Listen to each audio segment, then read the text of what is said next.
early on, and actually, right after President Clinton left the White House, and I was still doing advance work for him, so going ahead and setting up events. I was in South Africa where he and Nelson Mandela were speaking to a group of young people, hundreds of young people, about HIV/AIDS and what they were doing to combat it and why it was so important to recruit the next generation of young people in that country who understood what they needed to do to help eradicate it. And I remember looking out, I was sort of backstage, and I looked out into a sea of young people, and they were just captivated by the message.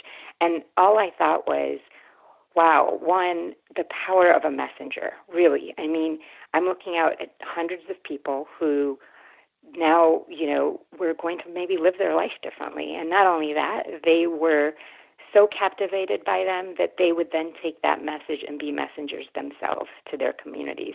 And that to me was just, I just remember thinking, gosh, I love what I do because you really can change people and you can change the world. And, and I was proud to be just one really small part of it, just setting up the stage or, briefing them on, what the run of show was going to be. That was a very small part, but it really brought home to me why I did what I did. And at the end of that event, we were backstage, and I was with a very close girlfriend of mine, and President Clinton looked at us, and we were sort of shaky, and he could tell. And I, at this point, had been around so many high-level people that I never would get nervous, but it was Nelson Mandela, and so he could tell that we were kind of teared up and shaky. So he looked at us and said, "You want a picture with him, don't you?" And he said, "Give me your camera." So he took our cameras, and the whole time we're thinking, this picture is not going to turn out.